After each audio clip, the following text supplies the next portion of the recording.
morning. I'm more flailing around to get warm than anything else. I'm not necessarily waving to you. I just figured out this is really warm. Okay, I'll stop now. Hey, everybody, it's Monday. It is February 15th, and this is In Case You Missed American History. Can't hit those high notes. Can't sing. Should never sing. No, it's a thing. All right. So, hey, if you're watching this, that means you can come to class today, and that is okay. Hope you are well. Hope those around you are well, and I hope you're warm. Oh, I'm so cold. I know. I'm complaining every day about this, but it's ridiculous. And I think the older you get, the worse it gets. So, buckle up, kids. All right. So, I'm going to run you through everything we did today and make sure you guys kind of have the updates that you need. And obviously, if you have any questions, you can just, reach out and contact me. Okay. So, it is 1 week until I'm calling it Freshman Day. But February 22nd is the day that you guys are coming in. You freshmen have the ability to come in and get to your different classrooms and all those different things. Now, a couple updates about that. That is going to be 8 to 11:30 next Monday. Sorry, I got some things written down over here that I need to reference every once in a while. 8 to 11:30. And like I said, you're going to be able to go to each one of your classes for a chunk of time, get your assigned seat and all that kind of stuff, and figure out the where's, the whys, the hows, and things like that. Now, if you are a freshman who is not coming back in person, or a sophomore or a junior who's in here, you are not going to have to tune in for class next Monday. Okay. Instead, what we're going to do is I think they're going to have some directions for how to schedule your classes and things like that loaded into Classroom, but also, just be checking Classroom. I don't think I'm going to hit you with anything, but some of your teachers might decide to. In other school-related news, this is the last week of 9 to noon and 40-minute classes. Next week, we're going to go 8 to 1 and have 60-minute classes, and that's going to last for about a week and a half, and then it is going to go to 8 to 2:30. So enjoy the shorter days this week, guys, because they're about to come to an end, and I have a feeling those first few days of 60 are going to seem long, and those first few days of 80 are going to seem long too. But, hey, I suppose we get to, some of us get to see each other in person. So that's something at least. Okay. If you have any questions about any of that stuff, if I confused you or something and you want to email me, please just let me know. Okay. Other reminders, the Decade That Roared assignment is due on Wednesday by midnight. So make sure you're getting that taken care of and are able to, get things done on there you need to get done. Today what we're going to do is we're going to look at 3 slides. We're going to talk about the auto industry. We're going to talk about economic growth and then some danger signs in the 1920s. Don't forget about late work if you've got that to hand in. I do have some parent-teacher conferences tomorrow night, and the not handed in work will come up, so make sure that you are getting me things. I did enter in all your progressive stuff this morning, and I'm going to enter in all your World War I stuff this afternoon, so make sure and get stuff to me. And as always, if you guys have questions, please let me know. Okay, so I'm going to run you through 3 slides. We're going to start off by looking at, the auto industry. So obviously the other day we were talking about assembly lines and mass production, and the supply goes up and the cost goes down and the profit goes up and workers' pay goes up. Boredom becomes a thing because you specialize in a job. And more consumer goods for people to buy. Now, one of the industries that kind of typifies all this, how the assembly line affects things and how people wanting a good, quick, and cheap affects things can be seen in the auto industry. Okay, so obviously the assembly line in mass production causes the number of cars out there to skyrocket. Prior to the 1920s, cars were expensive. They were generally for people that were rich and upper middle class. But cars become a little bit more accessible to all people. Now, probably the most famous car of the 1920s was the Ford Model T, and Ford was the big motor corporation of the time. So as mass production of the car goes up, the price comes down, making it more accessible to people. Now, for instance, it took about 90 minutes to make a Model T Ford back then, which meant once they got things cranking, they were rolling a new car off the end of the assembly line every 10 seconds. The supply, boom, and the price, boom. Okay.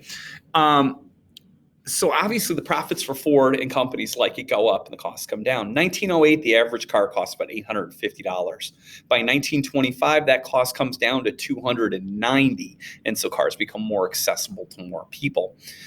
Because of the success of Ford and because people don't all want to drive the exact same Model T car, other companies started to pop up and become famous as well. Now, there were a lot more car companies than just these, but I wanted to pick some successful ones that you guys might know. Chrysler, Dodge, and GM all start cranking out cars in the 1920s.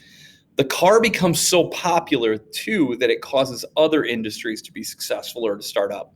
Obviously, the things that you're going to use to make a car, the rubber for the tires, the steel for the body, the glass for the windshield, the leather for the seats, all of those businesses see a big boom. The petroleum, the gas and oil business see an improvement. Gas stations become a thing, and this brand new job that no one had ever heard of, being called a mechanic, becomes more and more popular because someone's got to fix them. Now, the thing about 1920s cars, they weren't very complicated, and they all were really similar. If you owned a Model T Ford, it was the same Model T Ford all over the country. They only came in black. Henry Ford said you can have a Ford car in whatever color you want as long as that color is black. The bumpers were the same. So if you got a fender bender and your neighbor had one, you could just go over and take his bumper off and put your bumper on. Easy peasy, done. New car. All right. So, like, for instance, this is an ad for a car. And if you take a look at it and you want to pause it and look, it advertises things like a windshield wiper, side windows. It has a trunk. Things that we would never think to put in an ad for a car were a big deal to people back then because the car was this new exciting thing that more people had access to. Okay. Now, obviously, with all of this, with the car industry, with other industries doing well, you're going to have a lot of economic growth. So by the 1920s, about 2/3 of American homes had electricity in them. Marshall, not so much, but there was some electricity here. And because of the electricity and because of people having, a little bit better pay and different rules and things, people went out and bought a lot of things to make their lives easier. They bought refrigerators and stoves and vacuums and toasters and washers and dryers and your home appliances and cars and the things that they needed. Well, that's going to cause the standard of living to go up. It's going to make life easier. It's going to make things more automated. It's going to take more of the work off of you and put more of the work onto something else. And so obviously the life of the average American gets a little bit better, more free time.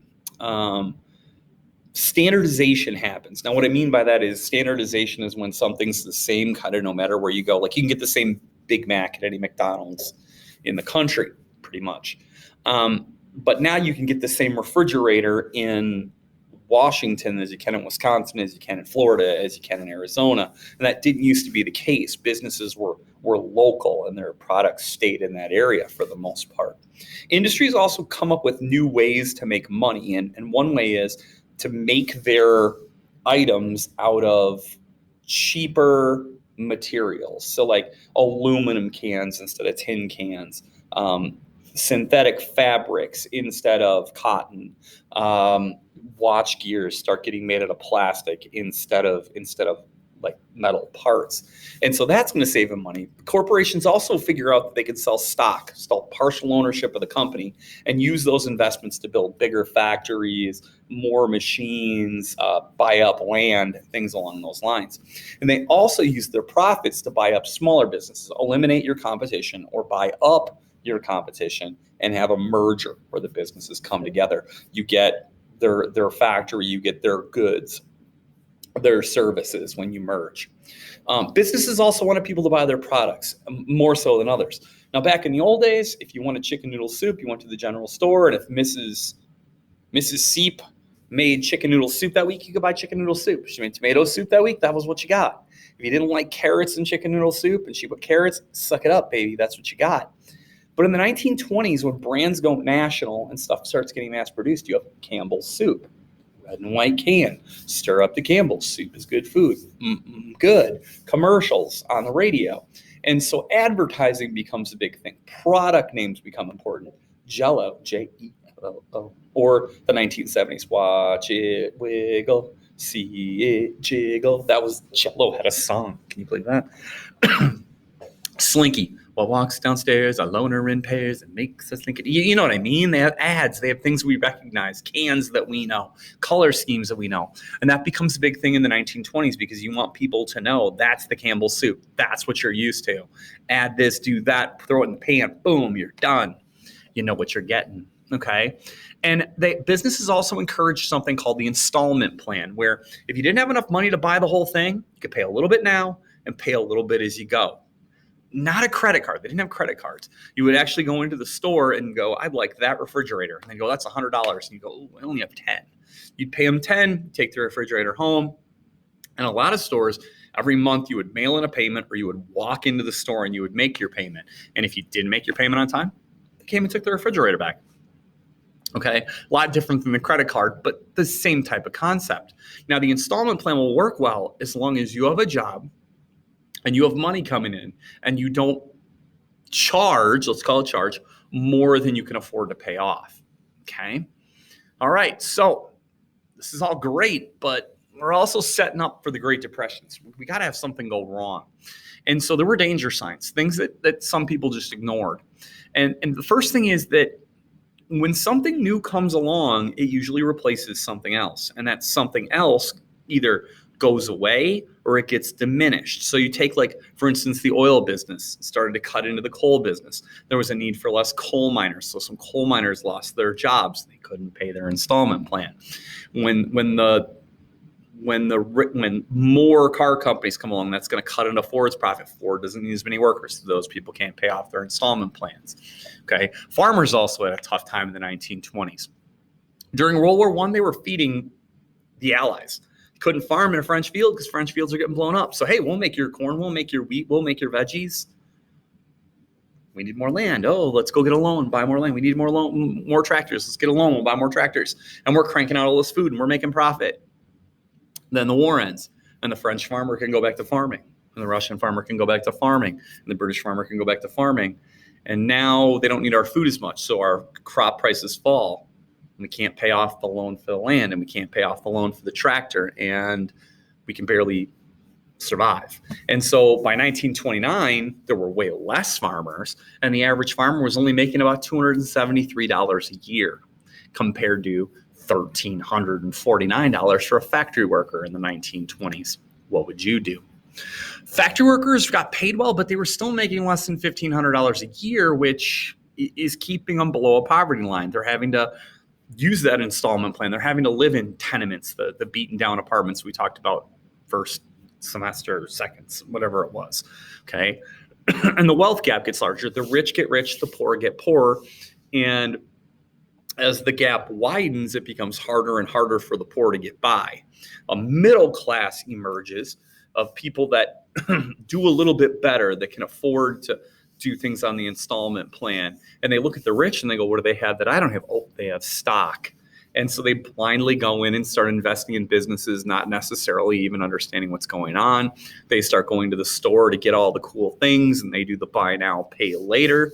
And that's fine, as long as your business is doing well and you have your job. But the second something goes wrong, you're in trouble.